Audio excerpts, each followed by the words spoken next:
বাংলাদেশের আকাশে উজ্জ্বল নক্ষত্রের তালিকায় নাম লেখালো ইসলামী আন্দোলন বাংলাদেশ। ইসলামী আন্দোলন বাংলাদেশের আমির মুফতি রেজাউল করিম সাহেবের নেতৃত্বে আজ ঢাকাস্থ ঐতিহাসিক সোহরাওয়ার্দী উদ্যানে অনুষ্ঠিত হয়েছে জাতীয় মহাসমাবেশ। ইসলামী আন্দোলনের আমিরের উদারতা আন্তরিকতায় মুগ্ধ হয়েছে বাংলাদেশের সিংহভাগ রাজনৈতিক দলের নেতৃবৃন্দ, বিভিন্ন ধর্মে বিশ্বাসী জাতীয় নেতৃবৃন্দ। তার ব্যবহারে মুগ্ধ হয়েছে সামাজিক, সাংস্কৃতিক, সাংবাদিক, পুলিশ সহ আজকের এই আয়োজনে উপস্থিত সকল লক্ষ লক্ষ তরুণ যুবক জনতা। প্রিয় দেশবাসী, আপনারা জানেন ইসলামী আন্দোলন বাংলাদেশ বাংলাদেশের অন্যতম একটি সেরা রাজনৈতিক দল। যেই দলটি দীর্ঘদিন রাজনীতিতে সক্রিয় থাকলেও ফ্যাসিবাদ বিরোধী আন্দোলনে ২৪-এর গণ অভ্যুত্থানের নেতৃত্ব পর্যায়ে অংশগ্রহণ করার মধ্য দিয়ে আবার বাংলাদেশের নতুন সূর্য উদিত হয়েছে এই ইসলামী আন্দোলনের সংগঠনের জন্য। এই সংগঠনটি ফ্যাসিবাদ বিরোধী আন্দোলনের লড়াকু সৈনিক ছিলেন। এ সংগঠনের নেতারা সামনের সারিতে দাঁড়িয়ে বুক চিতিয়ে তারপরে এই শেখ হাসিনার পতন নিশ্চিত করতে সাহায্য করেছিলেন। আজ ঢাকার সোহরাওয়ার্দী উদ্যানে তাদের সুনিপুণ পরিকল্পনায় মাধুর্যতা, সৌন্দর্যতা, আদর্শ, স্যাক্রিফাইস সব কিছু বিবেচনা করলে, রাজনৈতিক দলগুলোর বিভিন্ন সভা সমাবেশ বিবেচনা করলে এ যাবৎকালের সেরা একটি সমাবেশ উপহার দিয়েছে চরমনায়ের পীরের নেতৃত্বে ইসলামী আন্দোলন বাংলাদেশ। আমাদের জন্য শিক্ষার, বাংলাদেশের রাজনীতির জন্য শিক্ষার, এদেশের ঐক্যবদ্ধ হতে চাওয়া মানুষদের জন্য শিক্ষার। আজকের এই সমাবেশে বাংলাদেশের যে সকল রাজনৈতিক নেতৃবৃন্দ উপস্থিত হয়েছেন, পূর্বে এরকম একই বড় সমাবেশে এই রাজনৈতিক সংগঠনগুলোকে একত্রে বসতে দেখার নজির এখন পর্যন্ত নেই। ঘরোয়া পরিবেশে হয়তো জামাতকে দেখেছেন চরমনায়ের সাথে মিটিং করতে, হয়তো ইসলামী আন্দোলনের অফিসে দেখেছেন অন্য রাজনৈতিক দলের নেতাদেরকে মিটিং করতে, অন্য রাজনৈতিক দলের অফিসে হয়তো দেখেছেন চরমনায়ের কোনো প্রতিনিধিকে যেতে, কিন্তু ভর মজলিসে লক্ষ লক্ষ মানুষের উত্তাল তরঙ্গের মধ্যে জাতি, ধর্ম, বর্ণ নির্বিশেষে এরকম উপস্থিতিমূলক সমাবেশ এই প্রথম বাংলাদেশে চরমনায়ের পীর দেখিয়ে দিলেন। আমি তাকে বলি, তিনি এখন আর বাংলাদেশের জাতীয় নেতায় রূপান্তরিত হই তার নেতৃত্ব ক্ষান্ত হয়নি, বরং আমাকে উদাহরণ দিতে মনে চাচ্ছে সেই সুলতানিয়াত। আপনারা জানেন তুরস্কের সুলতানদের যে ব্রড মেন্টালিটি নিয়ে যে ঐক্যের প্রবণতার পরিচালনা করে থাকেন, তথা রাজিব তাইয়ব এরদোগানের যে ফর্মুলা, সেরকম একটি ফর্মুলার মধ্যেই চরমনায়ের ইসলামী আন্দোলন এবং পীর সাহেব ভূমিকা পালন করছেন বলে মনে হচ্ছে। তাদের স্টেজের সাজসজ্জা, ডেকোরেশন, ম্যানেজমেন্ট, তাদের উপস্থিতি, প্রত্যেকটি মানুষের সকল কার্যক্রম এমনভাবে পরিচালিত হয়েছে যেটা বাংলাদেশের ইতিহাসে একটি অনন্য দৃষ্টান্ত স্থাপন করতে পেরেছে।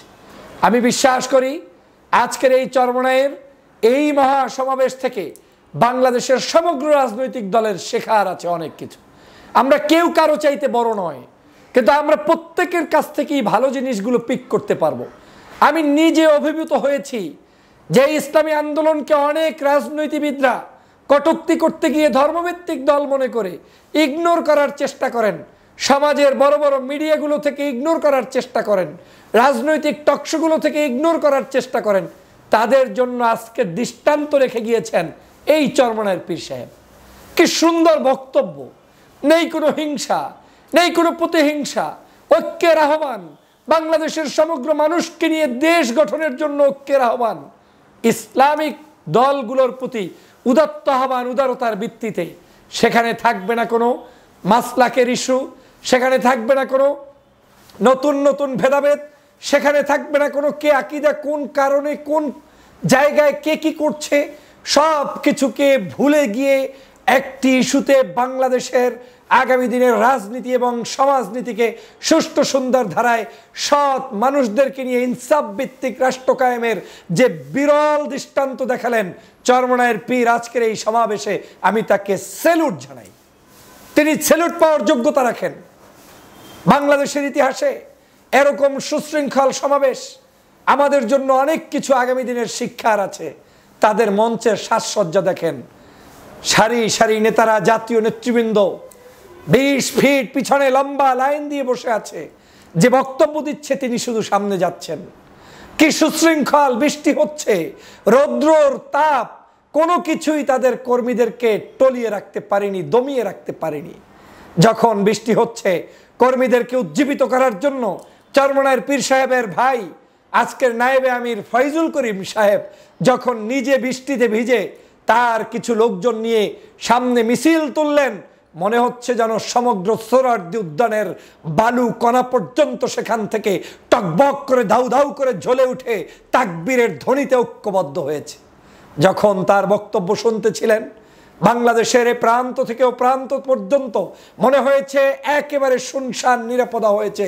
এরকম একটি ঐক্যবদ্ধ হওয়ার বক্তব্য আমি আমার জীবনে কোনোদিন চরমনায়ের এরকম মঞ্চ থেকে আমার কাছে আসে নাই।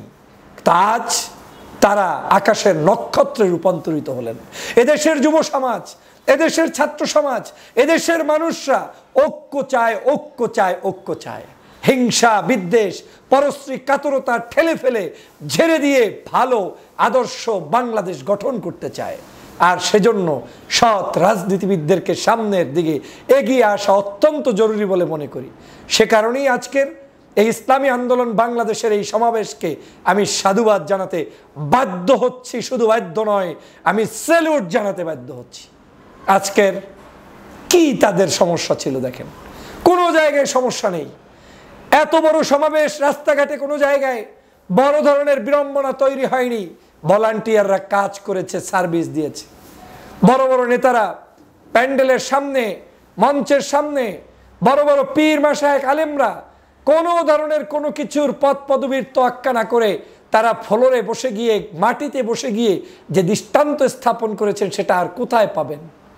অনেক সমাবেশ বৃষ্টি হলে পন্ডুল হয়ে যায়, কর্মী ধরে রাখা যায় না। এই চরমনায়ের আজকের সমাবেশে একটা কর্মী এই ময়দান থেকে যায়নি। তাহলে এই ঐক্য, এই স্পিরিট যদি ধরে রেখে তারা সামনের দিকে এগিয়ে যায়, তাহলে এই বাংলাদেশকে সুন্দরভাবে এগিয়ে নিয়ে যাওয়া সম্ভব।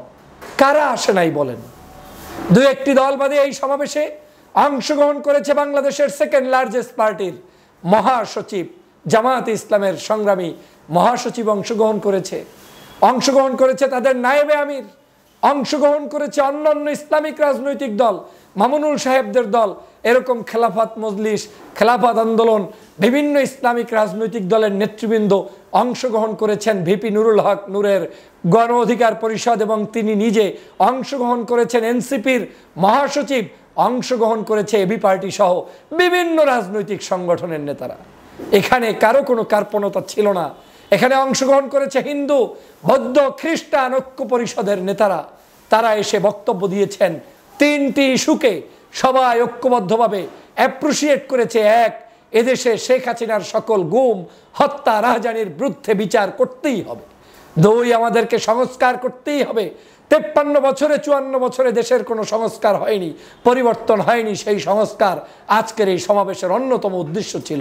3, পিআর পদ্ধতির নির্বাচন, যেই নির্বাচন করলে বাংলাদেশের প্রত্যেকটি মানুষ তার ভোটের অধিকার প্রতিষ্ঠার মাধ্যমে তারা আগামী দিনের সোনার বাংলাদেশ দেখতে পাবে, তাদের প্রতিনিধিরা সংসদে যাবে। সেই 3টি দাবি ছিল যুগোপযোগী দাবি। চরমনায়ের পীর যখন বক্তব্য দিচ্ছিলেন, মনে হচ্ছিল যেন তিনি কোনো একটি সনদ বর্ণনা করছেন, তিনি কোনো একটি চুক্তি বর্ণনা করছেন।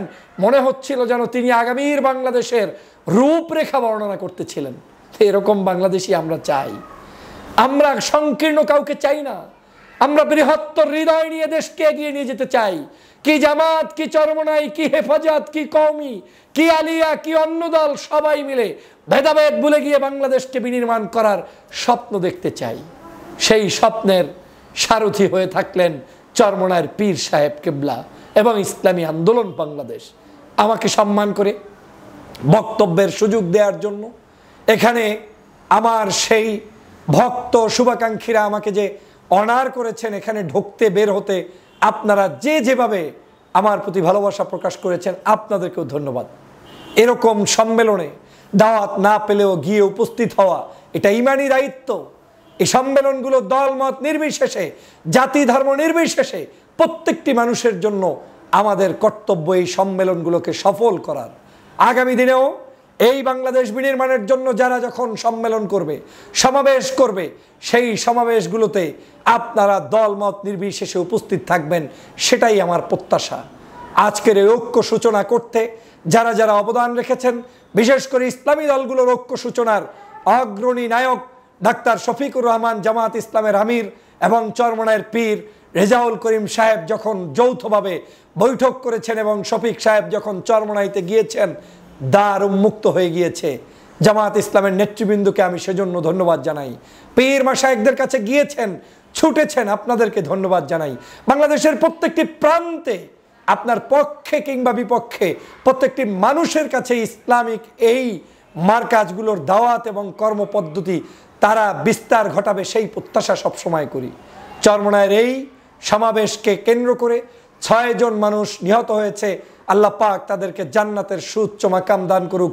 শহীদের এই রক্তের বিনিময়ে বাংলাদেশের সংসদ থেকে শুরু করে প্রত্যেকটি জনপদে ইসলাম, দেশ, মানবতা এবং একটি সুন্দর কল্যাণকর রাষ্ট্র প্রতিষ্ঠার জন্য ভূমিকা রাখার নেতৃত্ব তৈরি করে দিক, সেই প্রত্যাশাই করছি।